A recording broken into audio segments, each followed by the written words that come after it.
Assalamualaikum warahmatullahi wabarakatuh. Innal hamdalillah nahmaduhu wa nasta'inuhu wa nastahdihi wa nastaghfiruh wa na'udzu billahi min shururi anfusina wa min sayyiati a'malina man yahdihillahu fala mudilla lahu wa man yudlil fala hadiya lahu. Asyhadu an la ilaha illallah wahdahu la syarika lahu. Asyhadu anna sayyidana Muhammadan 'abduhu wa rasuluhu. Allahumma shalli wa sallim wa barik ala sayyidina Muhammadin al-Fatihi lima ughliq wal khatimi lima sabaqa nasiril haqqi bil haqq wal hadi ila siratikal mustaqim. Sallallahu alaihi wa ala alihi wa ashabihi haqqa qadrihi wa miqdarihi al-'azim. Allahumma nawwir bil kitabi basari wa atliq bi lisani washrah bi sadri wasta'mil bihi jasadi bihawlik wa quwwatika fa innahu la hawla wa la quwwata illa bik. Subhanaka la ilma lana illa ma 'allamtana innaka antal alimul hakim. Wa la hawla wa la quwwata illa billahil 'aliyyil 'azim. Amma ba'du. Alhamdulillah, terafa'kan kesyukuran. Terima kasih kita kepada Allah Taala dapat kita sambung Safinatun Najah, fasal yang ke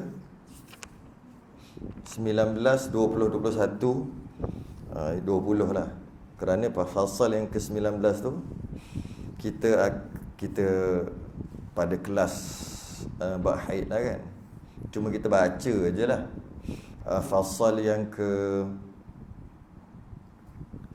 19 bab haid, yang mana kita akan bincang secara terperinci, yang dah bincang dah pun dalam kitab Risalah Al-Mahid. Macam mana pun kita baca je. Fasal yang ke-19, qala al-musannif rahimahullahu ta'ala wa nafa'ana wa iyyakum bi'ulumihi fid dharain. Amin ya rabbal alamin. Faslun aqallul haidhi yaumun lailatun. Sekurang-kurang haid satu hari satu malam, 24 jam. Wa ghalibuhu sittun aw sab'un, kebiasaannya 6 atau 7 hari. Wa aktsaruhu, sebanyak-banyaknya 15 yauman bilayaliha, sebanyak-banyaknya 15 hari 15 malam. Wa aqallut tuhri bainal haidataini 15 yauman, sekurang-kurang suci antara dua haid tu 15 hari. Wa ghalibuhu 24 yauman aw 23 yauman. Kebiasaannya suci itu 24 hari ataupun 23 hari. Okey. Wala hadda, tak ada had li aktsarihi, sebanyak-banyak haid tak ada had. Berapa banyak, sebanyak-banyak suci tak ada had. Walaupun lama mana sekalipun. Okey. Setahun lah. Wa aqallun nifasi majjatun, sekurang-kurang nifas majjah, sedetik ataupun seperludah. Kita masuk bab nifas nanti kita bahas secara panjang lebar berkaitan ni. Ataupun sekelip mata ataupun setitik. Wa ghalibu 40 yauman, sebanyak-banyak kebiasaannya 40 hari. Wa aktsaruhu 60 yauman, sebanyak-banyak nifas tu 60 hari. Saya baca secara ringkas saja. Baca gitu. Kalau kita nak faham sungguh-sungguh, yang saya baca secara ringkas tadi, maka masa 2 tahun. Dan itu yang sedang kita buat tu lah. Yang sedang kita buat ni. Tapi yang sedang kita buat ni, kita 2 kali Safinatun Najah, 2 kali bab haid kan. Maka tambah 2 tahun jadi 4 tahun. Sebab kalau straight baru 2 tahun. Kan asalnya straight je kan 2 tahun. Tiba kita letak 2-2. Jadi 2 maknanya bukan tiap minggu lah. Jadi sebenarnya nak selesai 4 tahun lah. Sebab 2. Kalau nak selesai 2 tahun, kena straight lah. Okey. Di Masjid Jaya Gading pagi tadi, straight setahun habis bab haid, masuk mak nifas. Jadi nifas pula setahun habis. Okay. Jadi itu di Masjid Jaya Gading lah. Jadi saya baca aja. Kenapa saya baca aja? Kalau kita syarah satu-satu nanti minggu depan kita bincang sikit perkara yang sama. Jadi kita baca sebagai menghormati pengarang kitab. Kita bacalah juga. Cuma tak syarah panjang. Nak syarahan panjangnya kita akan masuk nanti kitab kita lah, iaitu Risalah Al-Mahid. Dia tak ada setiap 2 kali Safiyatul Najah, 2 kali bab haid kan. Ni kali kedua lah. Maknanya minggu depan lah. Okey. Kitabus Salah. Ni yang kita nak masuk sebenarnya. Kitabus Salah.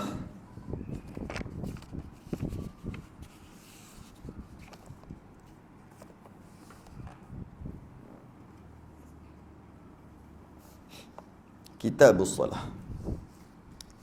Fasal yang ke-20. Baru masuk. Fasal yang ke-20. Keuzuran solat itu 2. Apa maksud keuzuran? Kalau tinggal tak berdosa, itu maksud keuzuran solat. Bukannya keuzuran tu maksud kalau tak sembahyang pun tak apa. Bukan. Sebab ada satu lagi maksud, tak sembahyang pun tak apa. Maksud tak perlu sembahyang. Bukan tak sembahyang pun tak apa. Tak perlu sembahyang. Itu ketika haid dan nifas. Tak perlu sembahyang.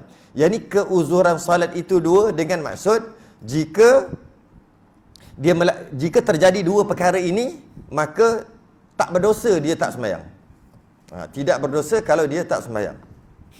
Kita tengok. Yang pertama,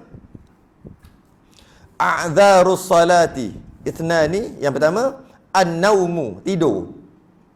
Yang kedua, nisyan, kelupaan, lupa. Jadi orang yang tidur sampai tak sembahyang tak berdosa, tapi wajib qada. Orang yang lupa sampai tak sembahyang tak berdosa tapi wajib qada. Kalau lupa. Tidur ni, maksud tidur ni pula, penjelasan berkaitan dengan tidur, maksudnya dia tidur penuh tanpa dia jaga. Itu yang tak sembahyang tak berdosa. Contoh kalau subuh lah, sebab subuh pendek. Dia tidur pukul 5 pagi, dia bangun pukul 8. Maka pukul 6 dah masuk dah kan? 5.45 dah masuk dah. Subuh, dia tak ada jaga sikit pun. Sampai pukul 7. 7 dah habis subuh, lebih kurang lah. 7 dah habis subuh. Dan waktu subuh tu langsung dia tak jaga. Maka pukul 8 baru dia terjaga. Dia tak sembahyang lah kan? Tak berdosa. Tak berdosa. Cuma, wajib qada lah. Tapi tak berdosa. Tapi kita kata, tapi dia tidur pukul 5 pagi. Siapa suruh dia tidur pukul 5? Sebab tu dia tak bangun, tak kira. Walaupun dia tidur pukul 5 pagi. Yang berdosa ni, dia ada jaga waktu subuh tu. Sama ada dia tidur pukul 6 pagi. Sedangkan 6 pagi tu subuh dah masuk. Kemudian tak jaga. Barulah berdosa, wajib qada, wajiblah ganti sembahyang dah. Tapi dan berdosa. Sebab ketika dia tidur, subuh dah masuk. Ataupun ketika dia tidur, subuh tak masuk lagi. Kemudian dia jaga 6 suku. 6 suku dah. Macam jelek. Lepas tu dia kata, tidur dulu lah. Dia tidur balik. Okey. Bila dia tidur balik, kemudian tak jaga-jaga. Adakah dia berdosa? Belum tahu lagi. Tengok ada 2 keadaan. Yang pertama, jika dia dapat yakin, biasanya kalau dia tidur 6 suku, dia boleh jaga 6.45. Dia boleh jaga. Sama ada dia boleh jaga tu sebab dia kunci jam, atau dia memang jaga sendiri. Maka dia tidur padahal dia dah tidur awal dah. 6 suku tu dia jaga, dan dia kata memang biasa boleh bangun. 6.45 bangun terus.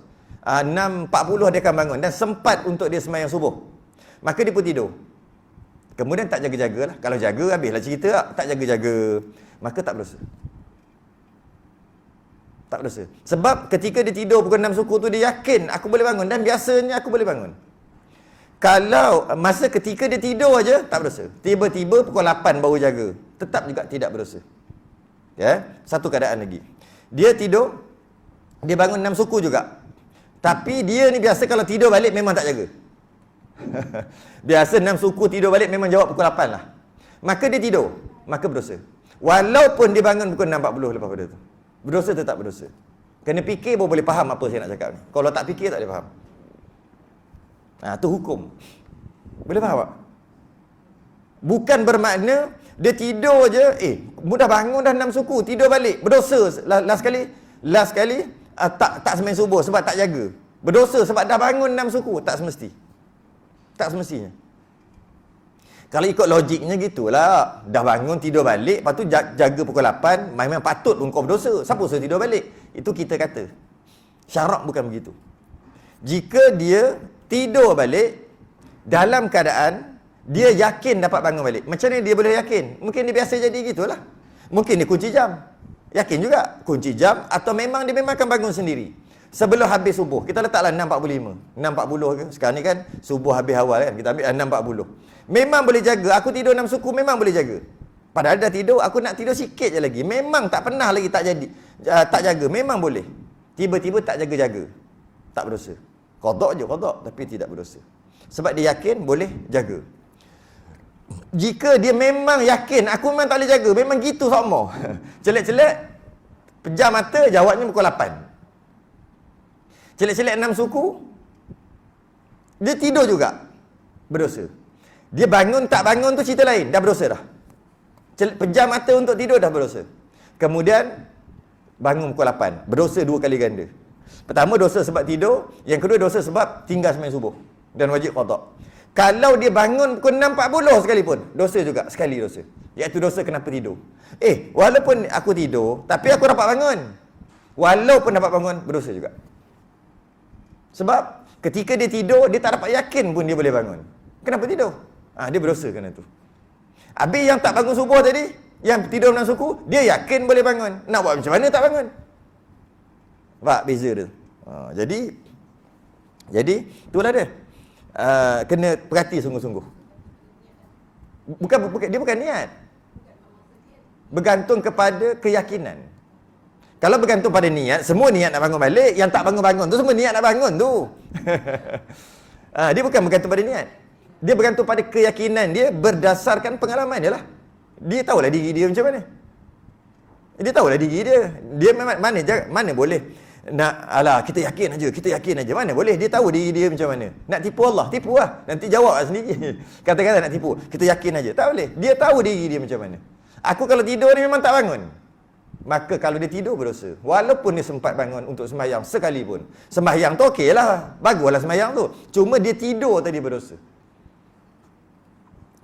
Kalau dia tidur pukul 5 sebelum subuh, tapi memang kalau tidur pukul 5 memang tak akan bangun, tetap juga dia tidur pukul 5, tetap juga tak berdosa walaupun tak bangun. Kalau ikut logik kita tak macam tu kan. Kau dah tahu pukul 5 kau tidur takkan bangun, kau tidur buat apa? Tunggulah subuh. Kita akan kata gitu? Tidak. Hukum syarak tidak gitu. Walaupun dia kata tak tahulah boleh bangun ke tidak ni, dia tetap tidur pukul 5 juga. Tiba-tiba tak bangun, tak berdosa. Sebab dia tidur tu sebelum kewajipan. Sebelum kewajipan subuh dia dah tidur. Jadi tempat tu tak berdosa bila dia bangun pukul 8. Cuma kita kata yang kau tidur pukul 5 itu lain, tu bab lain. Kau tidur pukul 5 tu kenapa? Tidurlah awal. Tu bab lain. Ni cerita hukum. Hukum dia tak ada emosi-emosi, dia sharp je. Okey, tidur pukul 5, bangun pukul 8. Berdosa tak? Ada macam tu aje. Dia tak ada lain kali buatlah kerja siap-siap, awal-awal, tidurlah awal, dia tak ada. Itu bukan hukum. Itu yang terbaik untuk buat. Kita cerita hukum. Jadi begitulah. Kalau dia tidur sebelum masuk waktu dan dia jaga selepas habis waktu, tak berdosa. Jika dia tidur ketika dalam waktu, dalam keadaan dia yakin boleh bangun dalam waktu juga, tiba-tiba tak bangun-bangun, maka tak berdosa. Sembahyang memang kena qada, tak berdosa. Jika dia tidur dalam waktu, dalam keadaan dia tak yakin boleh bangun, dia tidur tu dah berdosa. Walaupun lepas tu dia bangun dalam waktu. Dia kata nasib baik, dia kata. Tak ada nasib baik, berdosa dah. Berdosa apa? Sembahyang. Bukan berdosa sembahyang. Berdosa sebab tidur. Sembahyang wajib. Lain kan? Tu hukum. Hukum dia tak sama dengan cekedik kita. Macam kita selalu cakap dekat anak-anak, dekat siapa-siapa kan. Alah, sembahyanglah awal waktu sikit. Janganlah sembahyang Zuhur pukul 4 lah kata. Zuhur, asar 4.10 kan? Mana jam? 4.10 lebih kurang tak? Betul? Okey, lebih kurang lah 4.10. Katalah 4.10. Dia sembahyang Zuhur pukul 4. Kita kata apa? Janganlah sembahyang lambat-lambat kan. 4.10 baru sembahyang Zuhur, habis sembahyang Zuhur, baru 2-3 minit masuk asar, macam jamak pula buat ni. Macam buat jamak sembahyang ni, janganlah. Kita kata apa? Janganlah sembahyang akhir waktu macam tu, berdosa. Jangan cakap gitu. Sebab tak berdosa, mana boleh kata berdosa? Tak berdosa sembahyang pukul 4. Kita bukan cerita yang terbaik. Yang terbaik memanglah sembahyang awal waktu. Sebab sahabat tanya Nabi, apakah amalan yang terbaik? Nabi kata solat awal waktu. Kita bukan cerita yang terbaik, kita cerita dosa dengan tak dosa. Yang tak dosa jangan cakap dosa. Yang berdosa jangan cakap tak berdosa. Walaupun tujuan kita baik, tujuan kita nak bagi orang sembahyang awal waktu, kita katalah sembahyanglah awal waktu, jangan sembahyang akhir waktu. Allah bagi makan on time kan. Sarapan pukul 8 memang dapat. Tak pernah pun nak sarapan tiba-tiba tak ada duit nak beli. Allah bagi rezeki. Makan tengah hari memang pukul 1, pukul 2. Tak pernah pun. Pukul 5 tak boleh makan lagi tengah hari sebab tak ada duit. Jadi bila Allah bagi rezeki tu on time, semayang pun on time lah. Kan lain tu. Kita tak cakap dosa pun. Jadi, sebagai bersyukur, semayanglah awal waktu. Lagipun semayang awal waktu pun, sama juga. Semayang akhir waktu pun kena semayang juga. Awal waktu pun kena semayang juga. Jadi eloklah semayang awal waktu. Macam tu tak apa. Tapi kalau kata, apa benda semayang pukul 4 semayang lambat-lambat ni? Berdosa ni melambat-lambatkan. Oh, tak boleh cakap itu. Mana tak berdosa? Jangan cakap berdosa. Cakap tak elok tak apalah. Tak elok, tak ada adab, kurang adab, pemalas. Semua boleh cakap. Tapi jangan cakap dosa. Sebab dosa, dia kena bertanggungjawab dengan apa yang kita cakap. Jadi kalau kita kata, semayang pukul 4, semayang Zuhur pukul 4, berdosa. Kita yang berdosa. Yang bercakap. Sebab yang tak dosa, kita cakap berdosa. Sebab tu dalam semayang ni ada waktu. Daripada pukul 1 sampai pukul 4.10. Contohnya Zuhur. Sebab tu ada waktu. Maka boleh semayang dalam waktu. Jangan keluar waktu aja. Tiba-tiba orang semayang dalam waktu, kita kata berdosa. Cuma sebab dia semayang lambat. Lambat apa? Lambat tu masih lagi dalam waktu tak? Masih lagi dalam waktu. Kalau nak main lambat macam tu, kalau pukul 1 dengan pukul 3 mana lambat? Lambat pukul 3. Semayang pukul 3 berdosa. Boleh cakap gitu? Berbanding pukul 1, pukul 3 tu lambat. Mana boleh. Selagi dalam waktu dia tak berdosa. Cuma cakap tu kita tak faham. Tujuannya nak baik. Matlamat kita baik, iaitu nak suruh sembahyang awal waktu. Tapi cara kita salah. Matlamat tidak menghalalkan cara. Kalau matlamat kita baik, nak suruh anak ke apa ke sembahyang awal, kita cakaplah sembahyang awal tu baik. Supaya murah rezeki. Cakaplah benda-benda lain. Jangan cakap sembahyang lewat berdosa. Yang berdosa, habis waktu baru sembahyang. Tu berdosa. Tu sikit. Kadang-kadang orang tu, orang dia telajak. Dia telajak. Solatlah awal waktu, pahala lebih. Boleh. Solatlah awal waktu, apa-apalah. Jangan cakap berdosa. Janganlah sembahyang lambat-lambat berdosa. Patutnya, janganlah tak semayang berdosa. Baru betul. Janganlah dah habis waktu baru semayang berdosa. Baru betul. Ini jangan semayang lambat. Semayang lambat sejak bila pula berdosa? Kalau semayang lambat berdosa, mana boleh? Sebab lambat ni, dia ada bandingan. Lambat berbanding dengan awal. Pukul 2 lambat berbanding pukul 1. Pukul 2 awal berbanding pukul 3. Pukul 3 lambat. Pukul 3 cepat berbanding pukul 4. Pukul 4 lambat. Pukul 4 cepat berbanding 41 minit. Jadi di mana boleh kita kata semudah itu? Tidak. Jadi, aku sembahyang awal pukul 4. Dia sembahyang pukul 4 3 minit. Boleh tak? Jadi, tak boleh senang-senang kita letak dosa pahala. Tak boleh senang, tak boleh mudah-mudah gitu. Okey? Yelah, kita boleh cakap semayang awal sikit. Kalau buatnya tak semayang pukul 1 Zuhur, pukul 3 period nanti nak kena qada lepas nanti 7 hari nak kena ingat nak kena qada, kan menyusahkan. Kita cakap macam tu boleh. Yelah, kena qada tu. Yelah, sebab dia sepatut semayang Zuhur, tapi dia menangguhkan pukul 3 mari haid. Mana boleh semayang dah. Zuhur tu hutang tu. Hutang. Jadi bila macam tu, kita nasihat dia, nanti taklah susah nak kena qada. Semayanglah awal, kan? Itu boleh. Tapi jangan cakap berdosa. Tak berdosa, jangan cakap berdosa. Orang yang cakap berdosa, perkara yang tak berdosa, dia yang berdosa. Suka-suka letak dosa tu. Walaupun tujuan dia baik. Fasal yang ke-21. Syarat-syarat solat 8. Begitu je. Syurutus salati thamaniyatun. Syarat solat 8. Apa maksud syarat solat? Syarat solat maksudnya syarat sah solat. Apa maksud syarat sah solat? Kalau ada 8 ni sah. Kalau tak ada, tak sah. Kalau tak ada satu pun tak sah. Dia kena ada 8 ni baru sah. Bila sebab syarat sah solat, ada dia baru sah, tak ada dia tidak sah. Ada satu lagi dipanggil syarat wajib. Syarat wajib solat. Apakah dia syarat wajib solat? Ada perkara itu wajib solat. Tak ada, tak wajib solat. Apa dia? Syarat wajib solat. Ada tak dalam ni? Oh, dia tak sebut syarat wajib solat. Tak apa, kita sebut. Syarat wajib solat senang aja. Islam, akil, baligh, suci haid dan nifas. 4 lah. Islam, akil, baligh, suci haid dan nifas. Islam. Berakal tak? Tak berakal, gila. Tak wajib sembahyang. Baligh, tak wajib sembahyang. Baligh baru wajib sembahyang. Ada haid dan nifas, tak wajib sembahyang. Jadi, syarat wajib sembahyang ada 4. Islam, akil atau akal, baligh, suci haid dan nifas. 4 aja. Jika 4 perkara ni, kalau ada 4 perkara ni, maka wajib sembahyang. Kalau tak ada 4 perkara ni, maka tak wajib sembahyang. Bila tak wajib sembahyang, tak payah tanyalah kena qada ke tak kena qada. Dah tak wajib. Okay. Yang ini bukan syarat wajib. Yang 8 ni, syarat sah. Ada 8 ni baru sah. Tak ada 8 ni, tak sah. Tak sah apa? Tak sah sembahyang. Okey? Apakah dia? Yang pertama, at-taharatu 'anil hadatsaini al-asghari wal akbar. Suci daripada 2 hadas. Hadas kecil dan hadas besar. Jika berhadas kecil, hadas kecil itu kena ada hadas kecil itu tak ada wuduk. Hadas besar tu tak mandi wajib lagi. Hadas kecil itu tak boleh ada ketika sembahyang. Hadas besar pun tak boleh ada ketika sembahyang. Jika ada, tak sah. Jika ketika sembahyang tak perasan, ada hadas kecil, maksudnya ada hadas kecil, maksudnya tak ada wuduk lah, tak perasan. Lepas sembahyang baru perasan, esok baru teringat, maka sembahyang tu kena qada, tak sah. Kena qada. Kalau awal-awal lagi dan tak berdosa. Tak berdosa sebab dia mana? Tak ingat. Mana ingat? Esok baru ingat bahawasanya sembahyang semalam tu tak ada wuduk. Maka tak berdosa, kena qada, kena ganti sembahyang dia. Kalau dia sengaja tak ada wuduk dia sembahyang, berdosa dan kena qada. Berdosa kena berdosa lah. Apa sembahyang tak ada wuduk. Begitu juga berhadas besar. Terlupa mandi wajib ke apa ke, maka ketika dia buat dengan sengaja, berdosa.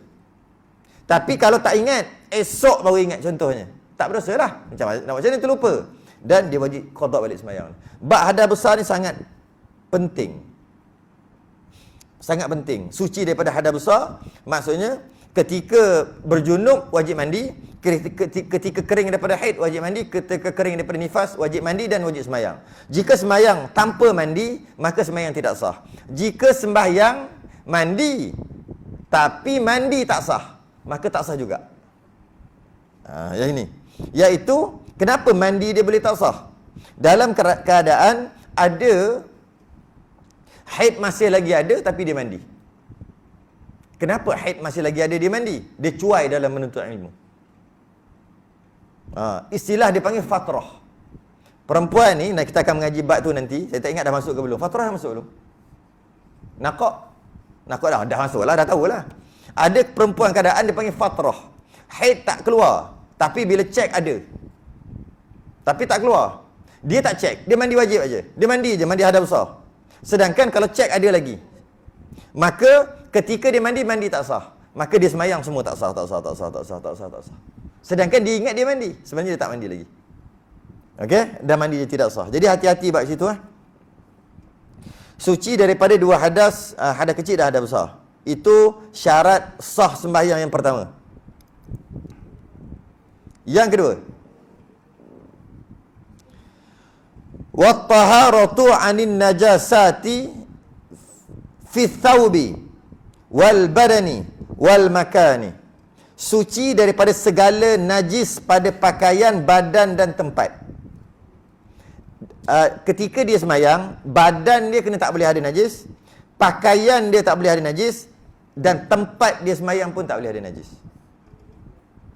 Kat mana tu? Kawasan tu? Kawasan. Kalau badan lah.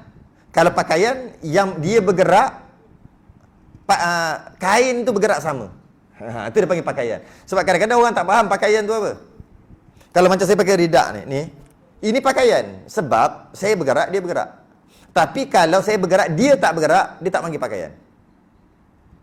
Dia panggil tempat sembahyang. Itu pun kalau kena. Contohnya sejadah. Sejadah bukan pakaian, dia tempat sembahyang. Okey. Jadi yang wajib suci daripada najis adalah pakaian, badan, pakaian dan tempat. Tempat ni, bila kita berdiri, kita bergerak, kita sujud, pakaian atau badan kita bersentuh. Itu namanya tempat. Kalau kan kita sujud, bila sujud kan kain habis kena besar. Sejadah kecil, kain telekung besar. Masa sujud habis terkeluar daripada sempadan sejadah kita. Maka luar daripada sejadah tu, yang tepat kena kain tu, kain telekung tadi, itu dia panggil tempat juga. Jadi kalau katalah sejadah dah suci elok lah, tapi tepi-tepi sejadah tu ada najis, dia kata tak apa, tempat aku sembahyang elok. Sejadah masa dia sujud habis terkeluar, maka sebenarnya tempat dia sembahyang lebih besar daripada sejadah tadi. Itu maksud dia. Jadi tempat sembahyang bukan bermakna yang dia kata ini tempat sembahyang aku, bukan. Tempat sembahyang iaitu tempat yang kena ketika dia bergerak. Ada orang tempat sembahyang dia dinding, bukan lantai je, dengan diri dinding tempat sembahyang dia. Kerana dia sembahyang paling tepi, bila dia angkat tangan ke apa, kain dia kena dinding, maka dinding tu tempat sembahyang dia. Pelik lah sikit. Jadi kalau ada tak cicak ke apa ke kat dinding, tak sah sembahyang. Okay? Jadi kena suci. Cuma kalau kita nak panjangkan sikit lah, boleh lah. Sebab orang perempuan kan, orang perempuan saya boleh panjangkan sikit lah perbahasan tentang najis ni. Tentang najis. Sebaik-baiknya, apabila kita masak dan makanan-makanan, kuah-kuah yang kita makan, kalau kita masak daging. Kita masak daging, kita beli daging 1 kilo, daging lembu, masak. Dan ketika masak kita basuhlah daging tu. Masa kita basuh daging tu, darah agak-agak keluar habis tak? Tak tak. Kalau keluar habis kena perah tau. Perah daging tu, buat basuh balik, perah lagi, basuh sampai tinggal hampas, baru masak. Kita tak buat gitu tak? Kita potong-potong-potong, cucur air, cucur agak-agak banyak sikit, kita tengok putih dah. Putih air, tapi kalau kita perah lah je kan, keluar tak? Merah-merah, keluar. Darah lah tu. Darah najis kan? Darah najis. Okey. Boleh tak minum darah? Tak boleh kan? Boleh tak? Tak boleh. Makan darah lah. Habis ada orang luka, letak kat mulut. Haram tu. Tengah potong-potong, Allah, darah, letak kat mulut, isap. Haram. Buat apa? Kecuali ada tujuan lah. Kalaulah kena patuk ular, nak keluarkan bisa, tu tak apa. Sebab ada sebab yang letak kat mulut tu apa? Nak isap benda, kena pisau. Kenapa isap? Nak buang darah? Disap jadi berhenti. Jika begitulah tujuannya, tak haram. Tengoklah orang buat apa. Kadang-kadang dia tak. Kenapa dia buat ni? Kalau tak ada sebab, hukumnya haram. Betul? Saya first time dengar tu, betul tu. Okey? Jika dia buat tu tanpa sebab, dia telah memindahkan darah tu kat mulut dia, maka hukumnya haram. Kecuali ada sebab tadilah. Jika ada sebab tu terbukti berkesan, maka tak ada masalah. Lepas tu mulut dia tu ludah aje. Tui-tui je, tak jadi. Dia wajib qada. Dia tak boleh sekadar ludah aje. Lepas tu dia wajib qada dengan air. Sebab air mutlak lah, nak cuci najis mesti air mutlak. Okey. Maknanya darah ni tak boleh makan. Tak boleh minum.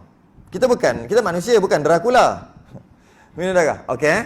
Dekat dalam, kita kembali balik cerita daging tadi. Dalam daging tu ada darah? Ada. Habis boleh makan tak? Okey. Kita pun buat sup, buat kari. Okey. Masa kita masuk tu, campur santan apa, api lagi kuat, agak-agak dia tolak tak yang dalam daging tu, keluarkan darah-darah yang ada lagi. Mesti keluar. Itu yang lemak sedap. Lemak molek ni. Maknanya darah banyak tu. Okey. Soalannya boleh makan ke tidak? Kena kata boleh lah. Kita makan banyak lah. Takkan nak kata haram. Kena kata boleh lah. Okey. Saya bukan nak tanya cerita yang tu. Okey. Jadi maknanya darah yang ada pada daging, jika setelah kita basuh sekadarnya dan kita masak, jika ada keluar darah sekalipun, bukan jika, memang keluar pun, maka dia dimaafkan, boleh makan. Sebab takkanlah kita nak perah sampai tawa daging tu, menyusahkan. Maka dimaafkan untuk kita makan walaupun ada darah. Okey, selesai. Saya bukan nak cerita yang tu. Saya nak cerita, Kalau darah tadi atau kuah tadi terpecik dekat badan, sebab kita tengah bincang kat badan atau kat pakaian, adakah boleh bawa semayang? Pendapat muktamad mazhab Syafi'i, tak boleh. Sebab darah yang ada dekat daging hanya dimaafkan untuk makan, sebab payah nak buat. Tak pernah pun ada hukum yang sampai kena perah habis semua darah. Kalau boleh masuk dalam mesin basuh punya spin, nak bagi hilang lah sebab haram makan darah. Tak ada hukum gitu. Maka dimaafkan kalau ada darah, dengan syarat dah potong elok-elok, dah basuh cuci-cuci. Walaupun dalam tu ada, maaf. Maaf tu untuk makan. Tapi kalau kena baju, sembahyang tak sah. Itu mazhab Syafi'i lah. Dia ada khilaf ulama kat situ. Dia dua pendapat. Satu pendapat kata sah je. Cuma kita nak sembahyang ni kita berhati-hatilah sikit. Habis dulu dah pernah buat. Macam mana? Dia ada sebahagian ulama kata sah je. Sebab dia dimaafkan bagi makan, bagi kena baju pun dimaafkan juga. Setengah ulama kata tidak. Yang maaf tu makan, sebab apa dimaafkan bagi makan darah tadi? Sebab dia susah. Kalau nak buang darah betul-betul kan menyusahkan.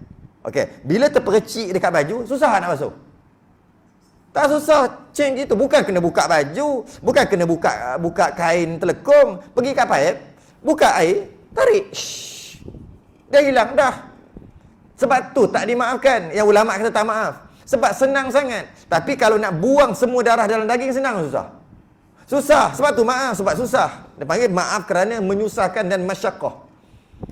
Ikan. Dalam ikan tu ada tahi. Dia ada insang dia, ada darah lagi. Wajib buang tak? Boleh tak makan sekali dengan insang dengan darah-darah tu? Okey, kalau ikan bilis? Yang kita duk pagi tadi baru makan nasi lemak. Ikan bilis lebih Dia ambil ikan bilis dengan tahi-tahi bawah tu sekali. Hot tahi tu sedap lebih sikit.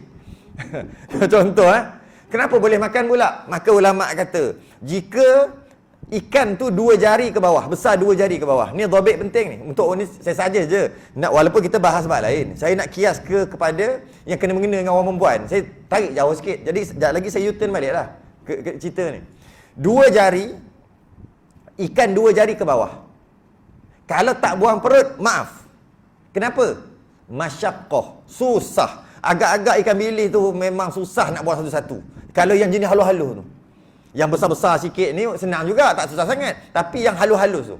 Jadi, maka ulama letak, jika besarnya 2 jari dan ke bawah, kita keringkan, kita masak, tak buang isi perut, boleh makan. Tak ada masalah. Sebab menyusahkan, maka dia dimaafkan bagi makan. Tapi kalau 2 jari ke atas, besar dia, tak boleh. Saya nak bagi tahu, dalam Islam, jika benda itu menyusahkan, maka ia jadi maafkan. Tapi apa yang dia maaf? Dia maaf yang susah tu ajalah. Yang susah tu je maaf. Yang tak susah tak maaf. Contoh macam mana? Dia ambil tadi ikan besar-besar ni, atau besar kecil sikit pada 2 jari ni. Dia ambil, dia asingkan, dia buang tahi. Buang tahi semua asingkan. Yang ikan ni asing, yang tahi ni goreng. Sedap Tahi 3 rasa. buat goreng, buat letak. Okey, soalannya boleh makan? Tak boleh, haram. Tadi kata boleh makan. Nampak? Saya nak bagi tu. Kenapa tak boleh makan pula? Sedangkan kalau makan dengan ikan, sekali dengan tahi-tahi, dia maaf. Kalau asingkan tahi, lepas tu buat goreng hot tu saja, tak maaf pula. Kenapa? Sedangkan sama je kalau makan. Tak sama. Yang tadi tu menyusahkan, susah, maka dimaafkan kerana susah. Yang tadi ni dah ada tahi kat luar, buang aja. Kenapa kau nak makan pula? Sebab tu tak maaf. Walaupun benda yang sama. Pak, ada ulat dalam buah. Yang mana ulat tu berasal daripada buah tu lah. Macam biasa jambu. Putih-putih halus, kenapa gerak-gerak? Boleh makan? Boleh, dengan syarat. Makan sekali dengan buah-buah. Tapi kalau ambil ulat tadi, kumpul, buat goreng. Kumpul, campur sayur sikit, goreng ulat tu. Haram. Tadi kata boleh makan ulat dalam buah. Maksudnya, kalau nak buang satu-satu punya lah susah, maka diharuskan untuk makan kalau lalu. Tapi kalau dah asing kan, tak boleh. Okay, saya nak bagi tahu kaedah hukum fiqh gitulah. Samalah juga dalam masalah najis tadi. Ketika darah dalam daging, kita senang tak setakat nak potong basuh? Senang basuh. Tapi senang tak nak buang satu-satu, kena kena potong halus-halus, nak bagi darah keluar habis, dia menyusahkan. Maka dia dimaafkan bagi makan jika ada darah setelah kita cucur molek-molek dah. Tapi bila kena baju, darah itu, sedangkan darah itu adalah najis, tak sah sembahyang. Maka kenapa tak sah pula? Sebab makan boleh. Kenapa pula kena baju tak boleh? Sebab makan tu kalau nak buang darah tu sangat susah. Dia menyusahkan, Islam nampak menyusahkan. Tapi kalau kena terpercik, senang je nak basuh. Buka paip, cucur gitu aja. Maka tak maaf, maka sembahyang dia tidak sah. Nampak? Itu kaedah. Itulah kaedah. Okey.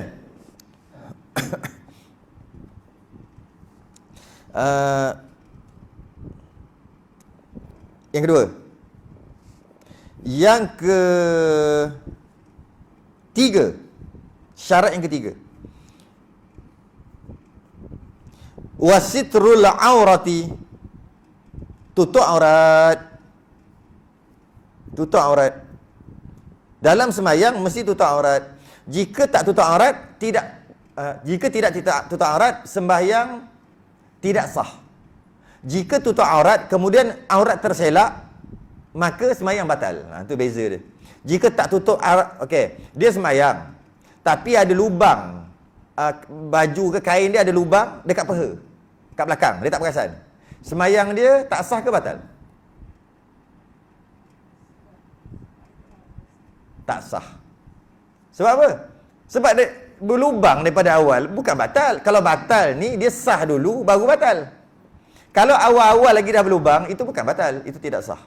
Okey. Jika dia sembahyang elok-elok, kemudian kain dia terselak. Lama pula selak tu, kalau dia tutup segera tak apa. Selak, lama. Maka dia batal ke tak sah? Terselak lama sikit, baru tutup. Contohlah, angin ke apa ke, lama sangat. Lama mungkin 5 saat. Terselak tu 5 saat, baru dia tutup. 5 saat tu lama lah. Dia kena selak, tutup segera. Itu baru dimaafkan. Okey, asalnya dia sembahyang dia elok-elok je. Tiba-tiba terselak tu 5 saat. Sebab mungkin angin kuat sangat ke apa ke, baru dia tutup. Okey, sembahyang dia tak sah ke batal? Batal. Tu beza batal dengan tak sah.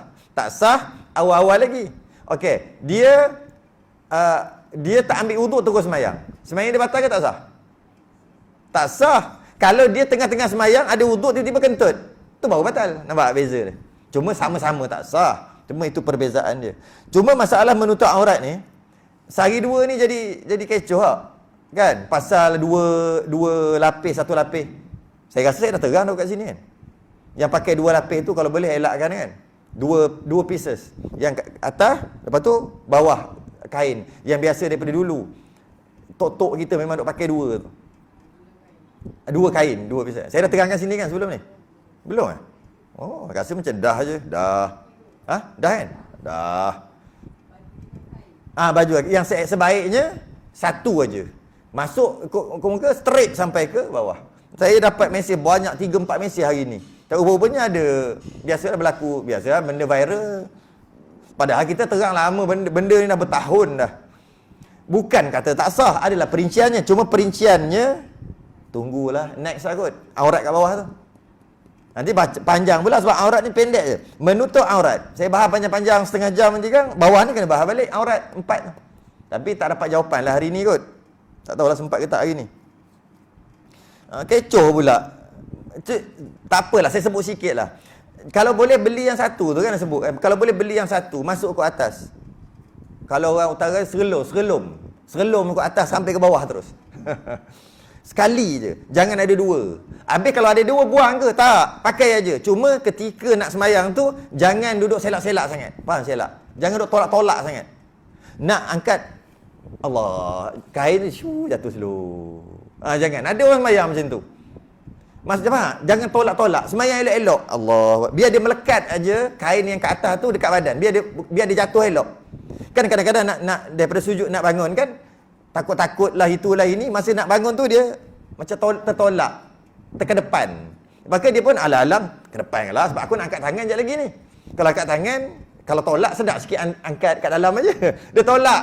Okey, dia angkat. Allahu akbar. Masa dia tolak tu, jika kat dalam tu ada aurat yang dia tak tutup dalam, maka batal sembahyang. Kalau pakai satu, selesai. Nah, ini yang sehari dua ni. Tapi saya rasa nak jelas tu terlalu panjang. Kita tunggulah bulan depan. Bab aurat nanti bawah nanti. Terlalu panjang. Straight sampai ke bawah. Yang wajib ditutup aurat daripada pihak atas dan pihak tepi. Atas dan tepi. Pihak bawah tak wajib. Bawah tak wajib tutup. Yang dikata wajib menutup aurat pihak atas dan pihak tepi. Soalannya, jika bawah tapak kaki tu, kain kan sampai bawah tapak kaki, laki perempuan samalah. Kalau pakai jubah laki kan. Kalau orang tengok ke bawah, kan nampak. Tapi tu pihak bawah. Perempuan pun sama. Kalau katalah rumah tinggi sikit lah, kata rumah tinggi kan. Kan orang masuk ke bawah kan boleh tengok ke atas. Itu pihak bawah. Terdedah pun tak ada masalah. Sebab dia bawah. Yang wajib tutup atas dan tepi. Soalannya, betul pihak bawah tak wajib tutup. Bawah tu masuk bawah tapak kaki. Kalau pakai kain dua, kain telekung dua, sampai ke peha satu, daripada pinggang sampai ke bawah satu lagi. Daripada kain telekung atas sampai ke peha tu, bawah tu dia panggil bawah ke tepi? Kat situ yang jadi perbahasan tu. Kalau bawah tapak kaki tu, bawah tu memang betul bawah. Pakai dalam. Aurat. Bila terangkat, kalau orang intai nampak tak aurat dia? Kalau masa terangkat tu. Kalau dia melekat dekat badan, kalau semayang slow-slow, relax je, takkan terbang kan. Bila nak mungkin kipas laju sangat, mungkin dia sendiri tu. Masa nak bangun tu kan dia ke depan, betul dia pun. Masa rukuk. Masa rukuk kan dia jatuh. Okey, yang itu bawah, dia nak ikut bawah tu, dia panggil bawah ke tepi? Bukan yang bawah kaki yang kain tu, yang atas ni. Ada orang kata bawah, ada orang kata tepi. Soalannya, dari sudut hukum syarak, dia bawah ke tepi? Tepi. Dia bukan bawah. Bawah betul-betul bawah kaki. Yang bawah tu, yang kain, yang pakai kain, daripada pinggang ke bawah, itu dia panggil bawah. Itu tak apa kalau terdedah. Bawah tu.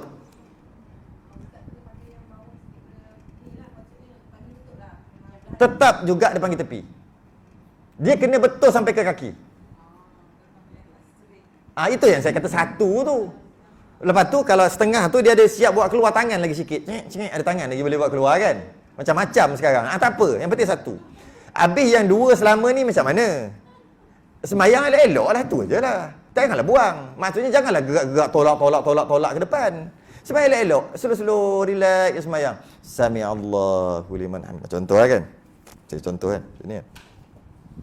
Janganlah masa nak sami Allah tu, sami Allah. Jangan gitu. Elok-elok lah. Allah, ini pun angin kuat. Tu nampak. Macam ni pun angin kuat. Cuba bayangkan kau pakai telekung. Angkat, sami Allah. Macam tu je lah. Biar rapat aja. Biar kalau ada orang intai kat bawah tak nampak. Kalau ada suka suruh orang intai. Tapi kalau dia gini, orang intai nampak? Nampak kan? Bila nampak, maka tu yang jadi belah tepi. Batal lah semayang. Kalau orang tak nampak, bukan kalau orang tak nampak, kalau orang intai tak nampak. Walaupun tak ada orang intai.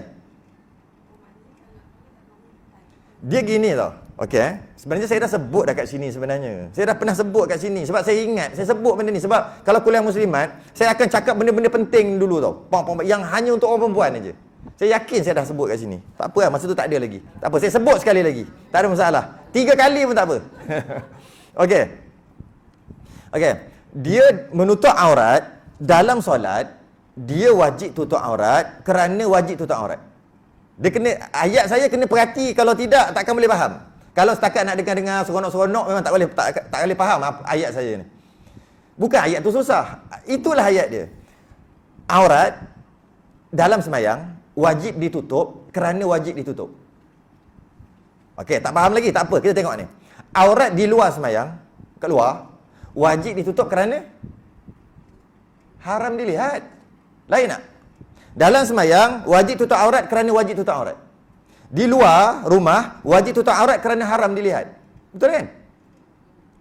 Okey, kalau kat luar rumah, tak ada orang. Dia beli kampung tu dia jutawan. Dia beli semua. Dan dia pagar karen lagi. Dia pagar karen, orang tak boleh masuk. Boleh tak dia nak keluar rumah, dia dah aurat? Maksudnya tak pakai baju, keluar rumah. Boleh tak? Tak boleh, kenapa? Kan dia sebut tadi dia beli kampung tu, dia jutawan. Orang dah sebut dah awal-awal. Dia jutawan, dia beli semua kampung tu dia punya, dia halau semua orang dah tanah dia letak pagar elektrik. Saya rasa saya sebut dah tadi. Betul saya kata, kena dengar saya cakap betul-betul ni. Dia letak pagar elektrik. Bukan saja-saja cakap, maksudnya orang masuk kena karen mati. Maknanya tak ada orang lah dalam tu. Itu maksudnya. Kemudian dia keluar rumah tak pakai baju. Haram tak? Haram kenapa? Malu kat beruk.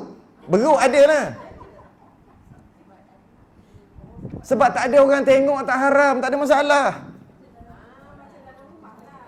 Bukan dalam rumah, luar. Dia bukan masalah dalam rumah, luar. Dalam rumah, terbuka aurat, boleh jadi haram juga. Sebab apa?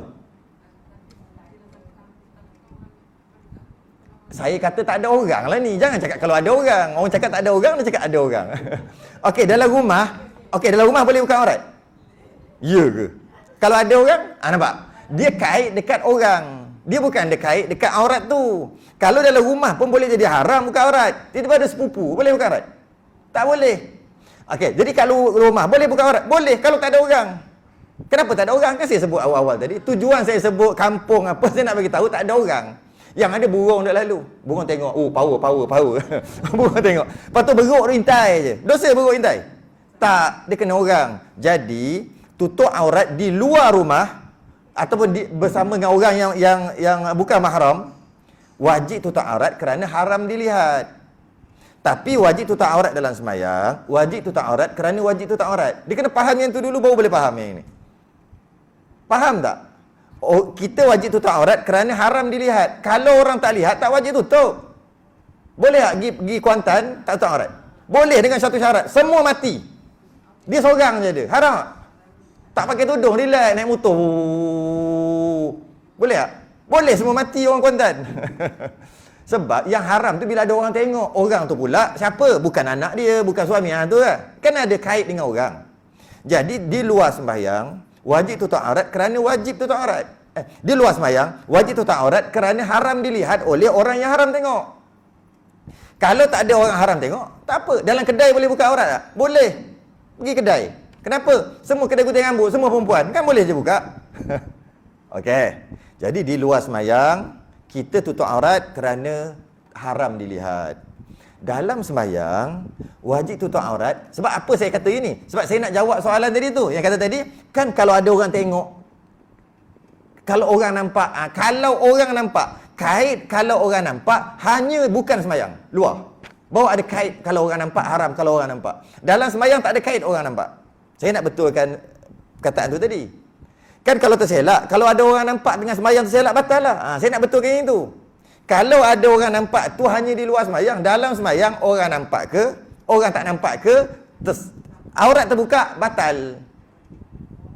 Sebab tu saya kata, kalau orang tengok, nampak tak? Bukan suruh orang tengok, kalau orang tengok, nampak, maka batal. Bukan suruh orang tengok. Faham tak? Jadi kalau dalam sembahyang terselak, pihak mana ni? Pihak atas dan pihak tepi. Pihak bawah tak apa. Orang intai pun tetap tak batal-batal juga. Ada orang jahat, intai kat bawah. Rumah kita pula ada lubang-lubang. Rumah dulu kan. Orang intai nampak aurat kita, tetap tak batal sembahyang. Sebab tu pihak bawah. Pihak atas dan pihak tepi dalam sembahyang, jika tengah malam pukul 3 pagi, kita baru nak sembahyang isyak, dah sembahyang isyak, dan kita tutup semua lampu, dan kita seorang dalam tu, dan rumah kita dalam hutan. Kata nak bagi tahu tak ada orang. Tengah-tengah sembahyang, tiba-tiba terselak. Diri kita pun kita tak nampak. Tengah sembahyang isyak pukul 3 pagi. Muka aku pun tak nampak ni. Hitam gelapnya, bukan muka dia hitam, gelapnya suasana. Tiba-tiba masa dia nak sujud dekat apa, kaki terselak. Batal tak sembahyang? Sebab tu dalam sembahyang wajib tutup aurat kerana wajib tutup aurat walaupun tak ada orang tengok. Tak ada kena-mengena pun orang tengok ke tak tengok. Tapi di luar sembahyang wajib tutup aurat bukan sebab wajib tutup aurat. Bukan wajib tutup aurat kerana wajib tutup aurat. Wajib tutup aurat kerana haram dilihat. Sebab haram dilihat tu wajib tutup. Tapi kalau tak ada orang tengok, tak wajib tutup walaupun luar rumah. Jadi yang kata terangkat tadi tu, kalau tengok nampak, terdedah tak aurat? Kalau terangkat masa kain 2 lapis tadi tu.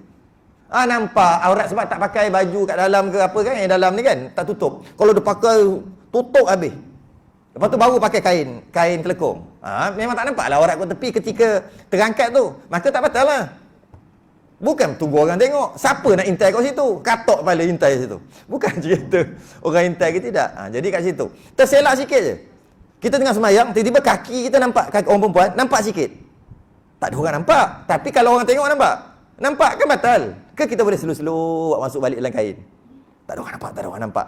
Tetap batal lah. Sebab dalam semayang, terdedah aurat tak ada kena-mengena dengan orang tengok ke tak tengok. Cuma kalau aja nak ambil hukum tu kena kalau dulu. Kalau orang tengok nampak? Nampak, batal. Walaupun tak ada orang tengok. Cerita pasal aurat aja. Nampak macam dah pandai tak? Macam takkan tak kerti ke pasal aurat? Kita pasal aurat aja kita ni.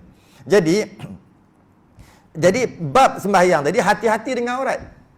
Takut-takut tu selak. Cuma bab aurat tu kita akan bahas panjang lebar nanti dekat bab aurat nantilah. Tapi bukan bulan ni, bulan depan lah kan. Kalau tidak kita akan ulang 2 kali benda yang sama kat bawah ni. Yang aurat itu 4. Jadi kita banyak lagi nak kena ikut turutan lah. Jadi kalau nak nanti bulan depan mari balik. Kita aurat panjang lebar pula. Bab aurat. Kita akan cerita bab aurat ni. Aurat perempuan dengan perempuan dan sebagainya, dan kita masuk sekali aurat yang ada dalam kertas gambar lah. Aurat yang ada dalam TV, aurat yang ada dalam telefon. Macam mana? Boleh tengok? Boleh tengok? Aurat lelaki atau perempuan tengok lelaki sama lah. Aurat yang tak boleh tengok, tapi dia bukan straight kat depan mata. Dalam TV, dalam telefon, dalam kertas tu gambar lah. Boleh tak? Haram tak? Tak adalah haram ke kita tak boleh lah tu. Bayar lah, faham lah. Memanglah boleh. Semua boleh tak? Tapi haram. Ya ke haram? Kat rumah ada TV? Buka tak? Ada? Time-time iklan-iklan tu ke tutup mata? Orang lelaki tengok orang perempuan tengok lelaki kalau yang ada lah. Aurat. Ke cerita orang putih semua pakai tudung? Cerita orang putih ada tak dalam Astro kita tu? Berlambak. Kalau tak ada cerita kita bagus-bagus pun ketika iklan tak ada. Tutup mata. Ketika iklan, pakat-pakat tutup mata ke macam mana? Habis? Kalau kata berdosa, hari-hari buat dosa lah ke macam mana? Ataupun tak boleh dah, TV tu kena buang ke macam mana? Itu kita akan bahaskan datang. Itu iklan aja. Tak jawab lagi tu. Saya tak jawab. Jangan ambil lagi. Saya cuma bagi persoalan untuk kita jawab. Bila kita bicara bab aurat nanti. Lepas pada ni, next ni bukan bab ni dah. Next ni kita lain. Nanti bulan depan lah. Okey. Jadi kita masuk pula yang seterusnya. Jadi menutup aurat, saya stop dulu kat situ lah. Nak detail tu nanti, tunggu masuk babnya. Sebab kadang-kadang kita dah tegang menutup aurat ni. Menutup aurat, 2 patah perkataan. Saya tegang dekat setengah jam. Nanti bila baca aurat tu 4, tegang lagi. Jadi macam yang sama je. Okay. Yang keempat pula menghadap kiblat. Menutup aurat, wasitrul aurati, wastiqbalul qiblati. Syarat yang keempat,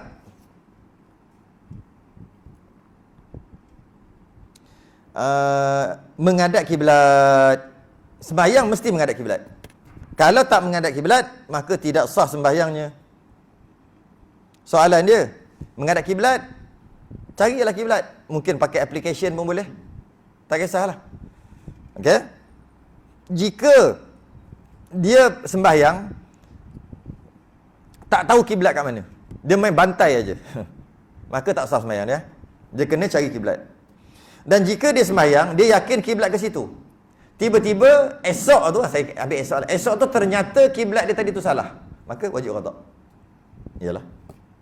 Tapi ketika sembahyang kita sini kot, dia datang masuk, katalah sini tak ada kan, ni masjid ni macam mana? Dia pun sembahyang menghadap ke sana. Sebab dia tak nampak, sembahyang menghadap ke sana. Esok tu dia mari pula, lah ke sana. Sembahyang yang semalam tu kena sembahyang balik lah. Sebab wajib menghadap kiblat.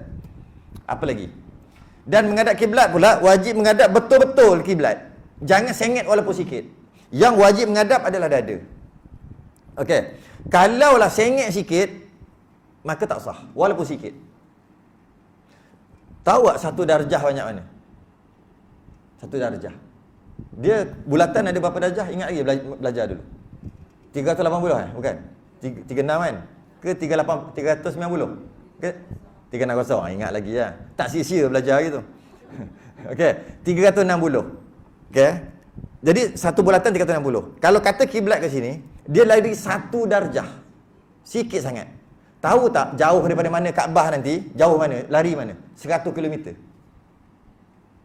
100 km. Kalau ni straight Kaabah, dia satu dekat kat sini kat Malaysia, satu darjah je lari. Sikit. Pergi 100 km.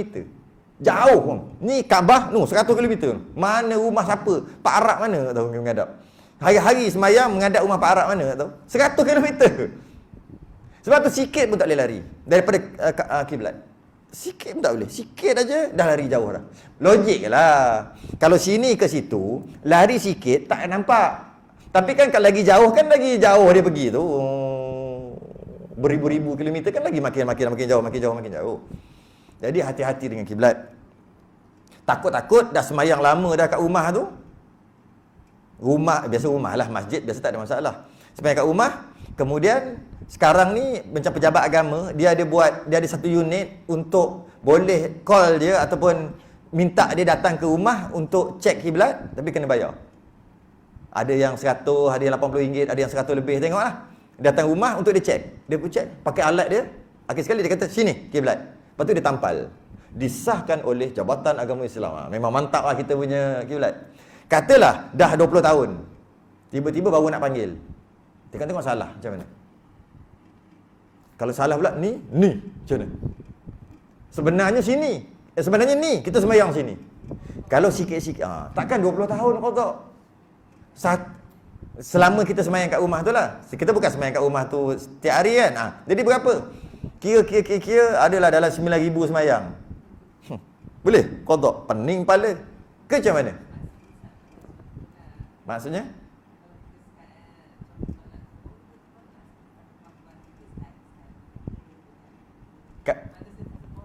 Yalah. Mungkin iyalah begitulah cara nak selesainya. Tapi saya nak kira kena qada. Sepatutnya tak perlu qada, tapi kena qada.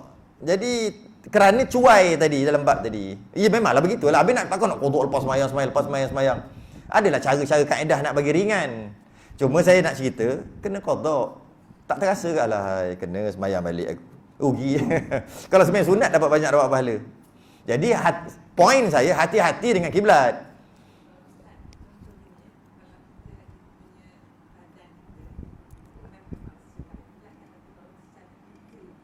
Okey, saya dah sebut tadi, bila kata menghadap kiblat, yang wajib menghadap kiblat bukan muka, bukan kaki, bukan kepala lutut, bukan pinggang, bukan sejadah. Yang wajib menghadap kiblat dada. Ketika bila dada menghadap kiblat? Berdiri dan duduk sahaja. Ketika sujud nak dada menghadap kiblat macam mana? Dada menghadap dalam tu, dalam tanah. Ketika bergerak tu kan nak menghadap macam mana? Masa nak rukuk, nak bergeraklah. Mana boleh? Ketika berdiri dan duduk, masa tu wajib dada sedaya upaya menghadap kiblat. Okey. Kalau yang lain tu sengit, yang penting dada yang betul. Ya. Ada orang dia ada masalah belakang. Slip disc ke apa benda kat belakang. Kalau dia letak kaki dia gini, dada dia akan sengit gini. Ada orang gitu. Saya perasan orang lelaki ya. Orang perempuan tak perasan, orang lelaki. Bila dia duduk, kaki dia straight, tapi dia macam ni. Alignment lagi. Tak balancing, lari sikit. Dia gitu. Rupanya mungkin dia pernah aksiden, mungkin memang lahir dia jadi gitu. Macam-macam sebab. Mungkin faktor tubuh badan dia banyak lemak ke apa ke, atau urat tarik ke apa ke. Okey. Jadi, menyebabkan sembahyang dia tak sah walaupun kaki dia straight dekat soft. Sepatutnya dada yang kena, kaki tu sunat. Yang kata luruskan soft, itu sunat. Dada wajib menghadap kiblat. Kaki sunat menghadap kiblat. Macam ni maksudnya luruskan soft tu, lurus tu. Straight. Sunat. Dada menghadap kiblat wajib. Dia pergi jaga kaki, dada tak jaga. Sepatutnya jaga dua-dua lagi bagus. Ataupun jaga dada, tak jaga kaki pun tak apa. Biarlah kaki sengit macam ni pun. Yang penting dada tu menghadap kiblat. Jadi kena hati-hati kat kita masing-masing. Ya ni orang tak boleh. Boleh tambah orang perempuan. Memang tak nampak sebab duduk dalam kain. Laki senang je nampak. Kita tengok yang soft. Tahu je. Orang semua macam ni. Dia je macam ni. Yang pelik dia tak tengok orang sebelah tu. Saya kadang-kadang pelik. Kita sembahyang kat belakang. Dia tak tengok ke orang sebelah tu. Orang sebelah duduk sini. Dia gini. Macam tengok orang tu. Dia sembahyang sampai 4 rakaat. Geram aku kadang-kadang. Kalau kena ni memang saya kasar lah sikit saya sebut bila kena time kuliah tu. Kita semayang, tengoklah sama orang sebelah. Kenapa orang sebelah macam ni? Kenapa aku macam menghadap dia ni? Kenapa bahu orang sebelah kat depan ni? Maknanya akulah yang ke belakang kot. Macam mana dengan dada aku? Tak jaga pula. Aduh. Entahlah. Semayang tak sah masalahnya. Lainlah, makruh. Tak apa lagi. Bukan makruh, semayang tak sah. Padahal dah nampak, ni bahu lelaki lah, perempuan kita tahu lelaki. Bahu dia, bahu seorang lagi duduk depan dia. Dan begitulah 4 rakaat. Dan dia punya bahu ni duduk belakang. Berbanding dengan bahu orang sebelah. Bahu ni duduk depan, berbanding dengan bahu orang duduk belakang. Terbalik. Maknanya dia sengit lah. Takkan tak kerti-kerti lagi. Betul kan lah? Tapi tak. Dengan tawaduk semayang. Sami Allah liman hamidah. Sebab semayang tak sah. Jaga dada tu. Jaga betul-betul. Menghadap kiblat. Allah semayang berapa minit je semayang. Semayang seorang 5 minit je. Tak payah duk warak semayang 15 minit. Biasa semayang seorang 5 minit. Jaga 5 minit aja. Kalau semayang berjemaah, paling lama pun 10 minit. 15 minit, buat surat terus. Imam baca panjang. Kita tahulah. Malah. Jadi, berapa minit je nak kena jaga? 5, 10, paling lama pun 15 minit. Nak jaga. Jadi, jagalah. 5 kali semayang, baru tak sampai sejam kena jaga dada tu supaya menghadap kiblat. Ini tak jaga. 23 jam tak nak jaga pun tak apalah. Menghadaplah mana pun nak menghadap. Menghadap atas langit, bawah langit. Ketika semayang ni, jaga betul-betul. Sebab rugi. Semayang penat-penat tak sah. Rugi. Okey, jaga. Itu menghadap kiblat. Cuma ada 2 waktu yang boleh kita cek kiblat tanpa panggil orang pun. Dengan pacak kayu. Namanya istiwa azam. Pada 28 hari bulan Mei pukul 5 hingga 5.30 antara tu. 5 hingga 5.30. Pacak kayu dekat yang kalau ada cahaya matahari ada bayang-bayang lah. Kalau tak ada bayang-bayang hujan ke tak boleh buat. Pacak. Tengok bayang-bayang dia. Bila ni? Setiap tahun 28 Mei pukul 5 hingga 5.30. Lepas tu dia ada bayang-bayang. Katalah bayang-bayang dia ke sini. Maka kiblat adalah straight ke situ. Ke tu. Jadi cek terus tetap setahun boleh 2 kali cek. Sekali lagi 16 Julai. Sama juga 5 hingga 5.30 petang. Tengok bayang kayu yang kita pacak yang kalau ada bayang-bayang lah. Kalau tak ada tak boleh buat apa. Kerana waktu tu matahari betul-betul atas Kaabah. Semua bayang-bayang yang ada ketika itu, dua waktu tadi, setahun 2 kali tadi, betul-betul menghadap ke Kaabah. Memang confirm tepat. Sebab kompas ni Allah buat. Made in Allah Ta'ala. Yang kompas ni, iaitu matahari betul-betul atas Kaabah, menyebabkan semua cahaya, semua bayang-bayang akan menghadap ke Kaabah. Bila? 28 Mei, 5 hingga 5.30 lah. Dia sama je, 5 hingga 5.30 petang. 28 Mei dan 16. 16. Dia kalau ada tahun lompat, dia jadi lain balik. Kan? Kalau tahun lompat, mana tolak sehari. Macam mana? Maknanya Februari 28 aja. Februari biasa 28. Kadang-kadang 29. Okey. Maknanya kalau yang 28 tu jadi 27. Ialah tolak sehari. Kena faham tu kena. Jadi 27 hari bulan lah. Sebab 20 hari 8 hari bulan, kalau normal, kalau tak ada tahun lompat. Macam mana? Bila ada tahun lompat, maknanya tolak sehari ke tambah sehari? Tolak sehari lah. Jadi itu 27 hari bulan. Kalau ada tahun lompat, tolak sehari. Okay? Boleh cek. 28 Mei. Jadi 27 Mei, tengoklah bulan, tahun tu ada 29 ke tak? Alah 4 tahun sekali je kan. Sama lah. Julai. Sama je 5 sampai 5. Cuma pukul petang-petang tu kadang-kadang tak ada cahaya matahari, tak ada bayang-bayang kan. Tak boleh. Tapi kita hidup berapa puluh tahun kat rumah tu. Boleh cek tiap tahun. Itu memang tepat. Nama tu kalau nak cari maklumat lain lah, kalau nak Google ke apa ke, nama kaedah tu istiwa a'zam nama dia. Kalau nak cari-cari lah. Cari kat laman web mufti-mufti ke, cari mana lah, Jabatan Agama Islam ke. Nama istiwa, yang khatul istiwa tu lah. Istiwa a'zam. Istiwa a'zam. Memang akan jumpa lah. Nama kaedah kiblat tadi tu. Okey? Seterusnya, mengetahui dengan kefarduannya. Yang kelima, masuk waktu dulu. Masuk waktu, baru boleh semayang. Tak masuk waktu, tak sah semayang. Ketika dia semayang, dia yakin masuk waktu. Lepas tu baru tahu, waktu tak masuk lagi. Maka tak sah. Cuba dengar tu. Waktu dah masuk, dan dia semayang. Sah. Selesai. Waktu tak masuk lagi, tapi dia ingat dah masuk. Dia semayang. Sah. Lepas dia semayang, baru dia tahu, rupanya tak masuk lagi. Tak sah tak semayang dia yang awal tadi. Lepas tu dia kena semayang balik. Kenapa dia semayang balik kalau sah? Tak sah lah. Okey.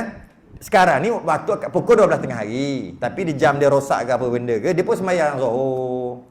Lepas tu baru tahu lah 12.30 baru. Contoh, sah tak semayang Zuhur dia? Mestilah tak sah. Okey. Bila masuk waktu dia semayang lah balik. Okey. Satu lagi. Dia ingat dah masuk waktu. Rupa-rupanya dah habis waktu. Saya nak bagi semua tiga-tiga. Saya bagi cukup lengkap. Dia sangka dah masuk waktu dan dia semayang memang masuk waktu. Okey, dah masuk waktu ni, dia kata dah masuk waktu ni, dan dia semayang. Lepas dia semayang tu memang sebenarnya memang dah masuk waktu. Semayang dah sah. Itu yang selalu kita buat, memang sah dah. Yang kedua, dia ingat dah masuk waktu. Yakin masuk waktu dah ni. Rupanya jam rosak ke, salah tengok jam ke apa-apalah. Dia pun semayang. Rupa-rupanya lepas semayang baru tahu waktu tak masuk lagi. Sah? Tak sah. Satu lagi, dia ingat dah masuk waktu. Dia pun semayang lah. Rupa-rupanya dah habis waktu. Kan tiga-tiga perkara kan complete set dah tu. Contohnya dia nak semayang Zuhur, dia kata dah masuk Zuhur dah ni.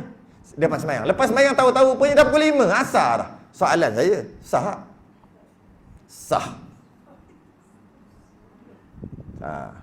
Okey, ulang balik. Dah masuk waktu, dia kata dah masuk waktu ni. Dia semayang.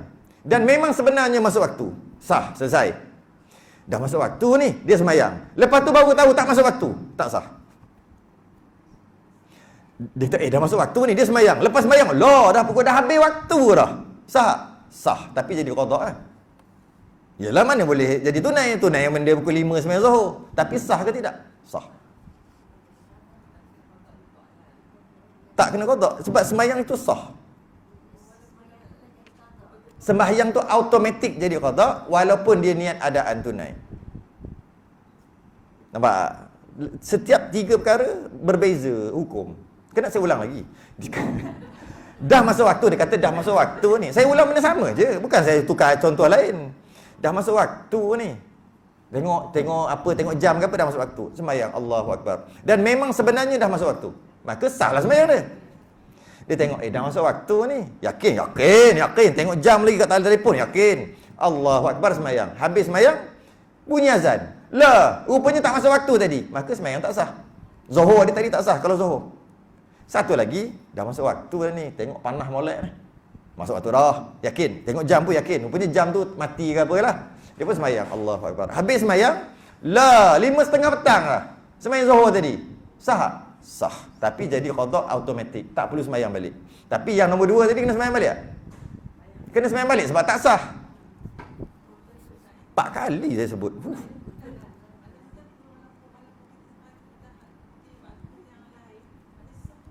Sah dah, sah.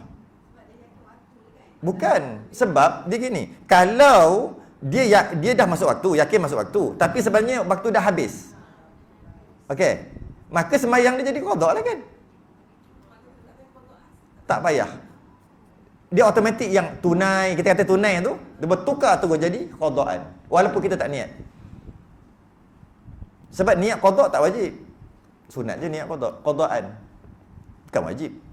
Tapi kalau tak masuk waktu, dia niat adaan. Nak jadi qada pun tak boleh qada apa tak masuk lagi. Logik tak? Tak boleh jadi qada ke? Tu bukan qada tu terawal sembahyang. Kalau sembahyang pukul 5:30 tadi, boleh jadi qada? Boleh lah. Biasanya orang sembahyang qada kan lepas habis waktu. Ke orang sembahyang qada sebelum masuk waktu? Pelik ni. Aku nak sembahyang qada ni. Sembahyang qada apa? Zuhur. Zuhur tak masuk lagi. Sembahyang qada siap-siap. Boleh? Mana boleh qada siap-siap? Sebab waktu pun tak masuk lagi. Sebab tu sembahyang dia tidak sah. Sembahyang Zuhur dia tidak sah. Okey? Takkan nak sebut satu-satu slow-slow. Bila nak khatam? Saya sebut biar banyak maklumat dapat. Sebab tu saya buat live. Ada live ni, boleh tengok rakaman. Tengok 9 kali, buat dhabit, ada orang tengok 9 kali dia tengok, 9 kali dia tulis ada yang tinggal. Barulah banyak boleh dapat. Sikit, biar banyak sikit dapat. Okey? Ya, tanya je, tak kisah pun. Ha.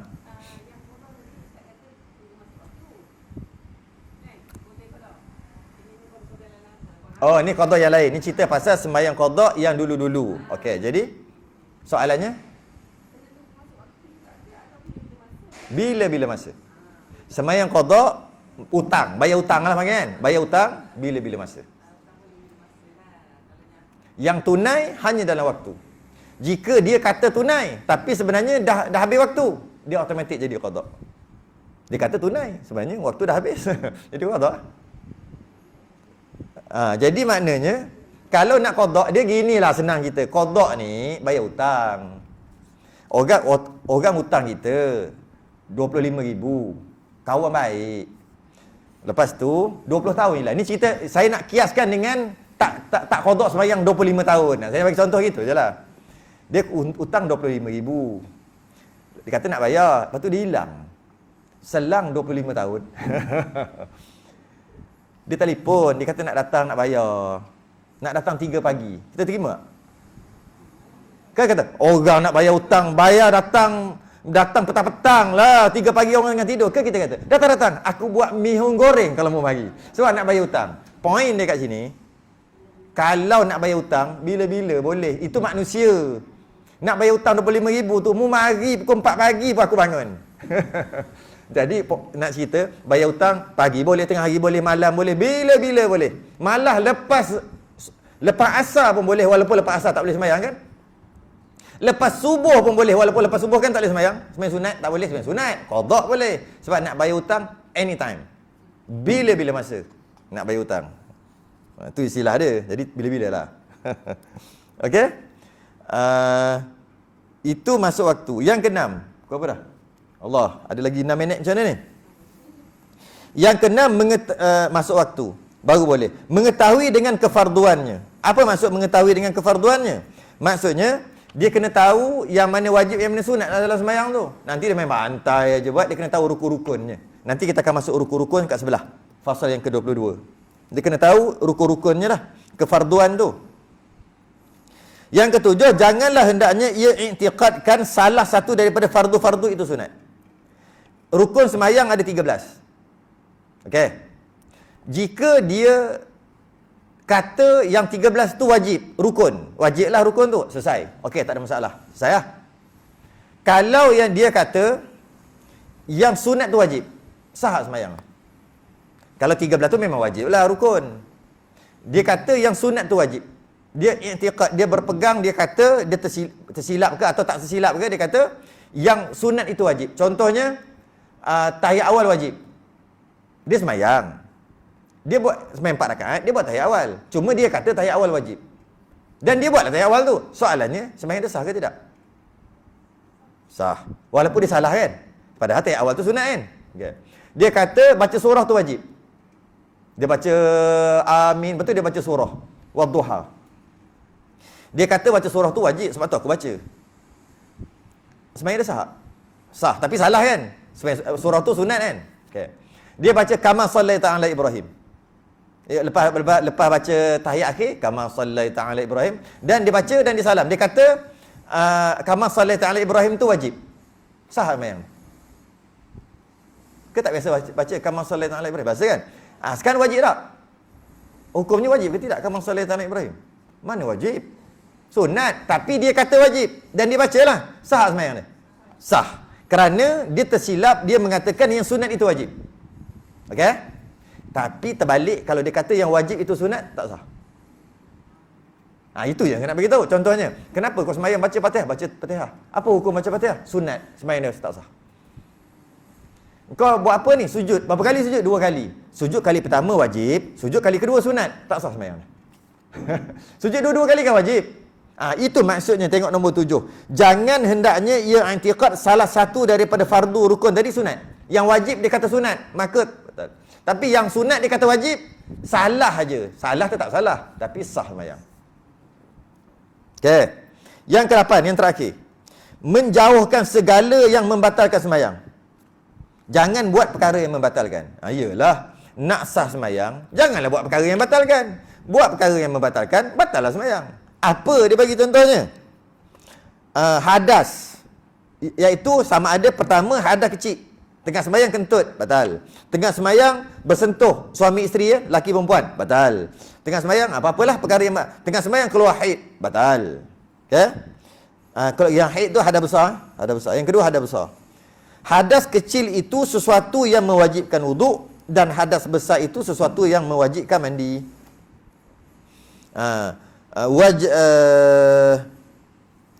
Wa alla ya'taqida fardan min furudiha sunnatan. Itu yang tadi. Wajtinabul mubtilati al ahdathu ithnani. Hadas ada dua, asgharu kecil, akbaru hadas besar. Fal asgharu ada kecil, ma aujabal wudu, yang kalau ada kecil mewajibkan wuduk, wal akbaru hadas besar, ma aujabal ghusl, wajib mandi. Ni dia bagi tahu. Jadi ketika sembahyang nombor 8, tak boleh tiba-tiba ada hadas kecil, tak boleh tiba-tiba ada hadas besar. Kalau tidak, tak sah sembahyang. Itu kita semua tahulah kan.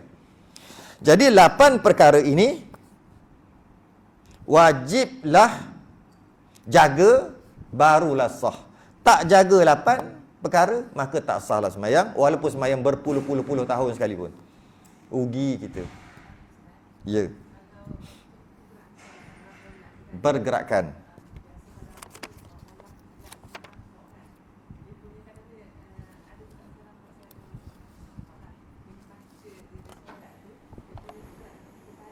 Oh, gitu, Benny.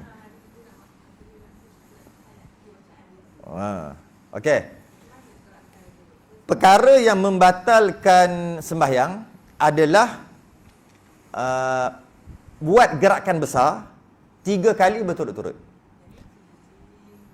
Gerakan besar atau gerakan besar. Anggota besar. Apa anggota besar? Kena tahu dulu anggota besar. Daripada bawah. Apa dia panggil? Buku lali tu, yang sendi kat buku lali tu. Okey. Kat sendi. Itu anggota besar. Gerak tu 1, 2, 3 batal. Okey. Apa lagi anggota besar? Lutut. Lutut besar. Gerak lebih 3 kali berturut-turut batal. Kecuali dalam nak bergerak turun naik tu memanglah kena bergerak, tu kira lain. Ni kira dia bergerak saja. Dan pinggang. Sendi kat pinggang, ini besar. Gerak 3 kali batal. 3 kali berturut-turut. Tapi kalau 2 kali berhenti pula kadar kita kata 1-2 saat, dia jadi kosong balik.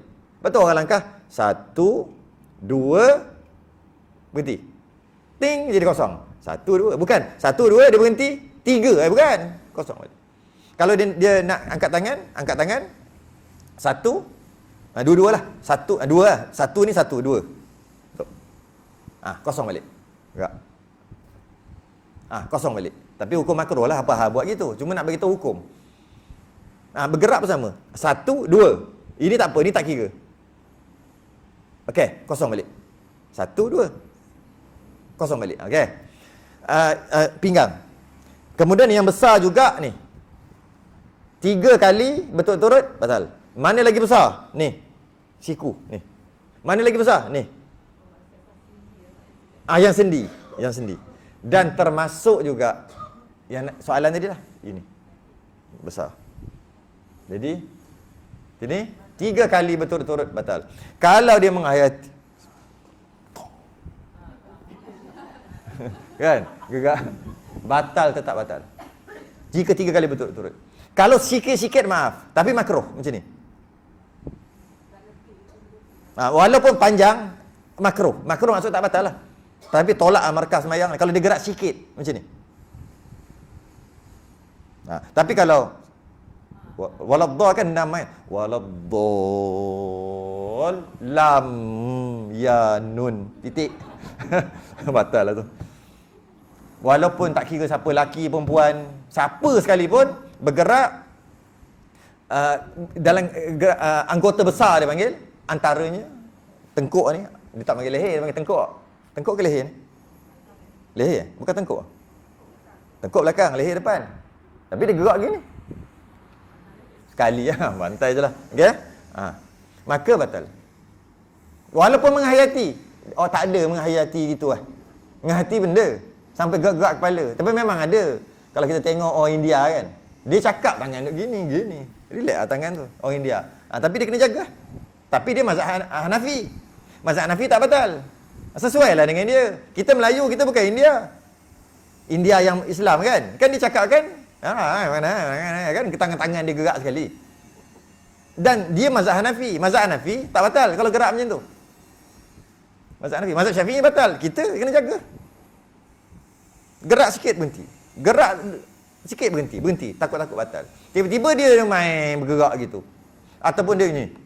Saya pernah tengok seorang semayang. Bismillah. Dia gerak gitu.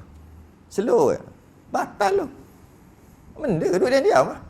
Lainlah kalau dia duduk saja pun bergerak. Dia jenis gerak atau ada penyakit kan. Penyakit tak boleh duduk saja. Lain. Ni bukan penyakit. Masa tengah minum teh tarik nampak elok je, tak ada. Tak ada pula.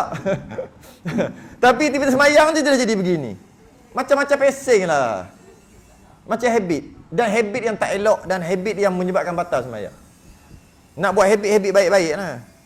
Ni habit yang pelik-pelik gitu. Gerak-gerak gitu, ada gerak beginilah. Macam-macam. Yang gerak tu pun saya perhati memang ada. Memang gerak. Kalau sikit-sikit maaf. Kalau banyak, lebih 3 kali betul-betul, batal. Semayang menghadap Allah. Kalau kita nak menghadap tuanku, Sultan panggil, macam mana? Boleh tak? Ampun tuanku. Gatal belakang tuanku, gatal belakang. Boleh? Kau nampak kau bendahara, kau keluarkan dia. Bendahara ke apa dia panggil? Keluarkan dia sekarang. Duduk garu situ, garu sini. Duduk je diam. Pakaian tak selesa. Biasa pakaian dia tak selesa kan. Pakaian dia macam-macam tu. Pun duduk diam juga. Depan tu orang besar tu. Ada protokol. Ini Tuhan. Raja segala raja. Jagalah sikit. Lagipun sembahyang berapa lama sangat? 5-10 minit je. Jari kecil. Ni besar. Ni. Tapi jari kecil. Kalau gini, tak ada masalah. Garilah. 3 hari pun tak batal sembahyang. Ni kecil. Kalau muka ni kan. Ni. Kalau ni ni besar. Kalau macam ni 1, 2, 3 habis. Bukan yang ini. Tapi kalau ni saja ni. Macam ni jangan bergerak. Ni.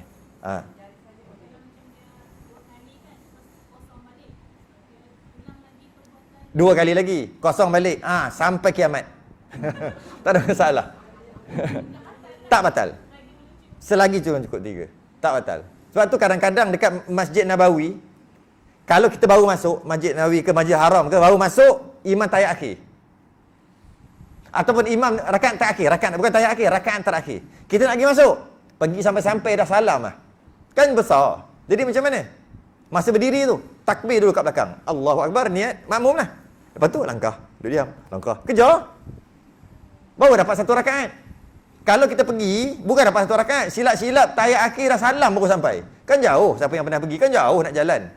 Jadi macam mana? Takbir cakap belakang, betul langkah. 2, jalan 2. Harap-harap masuk saf. Tak masuk saf pun tak apalah. Kalau dia dah rukuk je lah kat situ. Walaupun jauh. Jadi jangan dengan syarat 2 berhenti. 2 dia reset balik. 2 berhenti, kosong. 2 berhenti, kosong. Tak ada apa-apa. Tak ada apa. Dah nak habis. Lagi 5 minit nak masuk apa? Nak masuk asar. Asar awal. Kita tangguh dulu. Minggu hadapan Risalah Al-Mahid bab haid. Kitab merah pula, pink. Terus tasbih kafarah dan suratul subhanakallahumma hamdik asyhadu an la ilaha illa anta astaghfiruka wa atubu ilaik. Bismillahirrahmanirrahim. Al-'asr. Innal insana lafi khusr illa alladhina amanu wa 'amilus solihat wa tawassaw bil haqqi wa tawassaw bis sabr. Alhamdulillahirabbil alamin wassalatu wassalamu ala rasulihil amin wa ala alihi washabbihi ajma'in. Allahumma nawwir qulubana binuri hidayatika kama nawwartal arda binuri syamsika abadan abada warzuqna fahman nabiyyin wa hifdzal mursalin wa ilhamal malaikatil muqarrabin fi 'afiyati ya arhamar rahimin. Rabbi ij'alna muqimas salah wa min zurriyyatina rabbana wa taqabbal du'a. Rabbana atina fid dunya hasanah wa fil akhirati hasanatan wa qina adzabannar. Wa sallallahu ala sayyidina Muhammad wa ala alihi wa sahbihi wa baraka wa sallam. Alhamdulillahirabbil alamin. Assalamualaikum warahmatullahi wabarakatuh.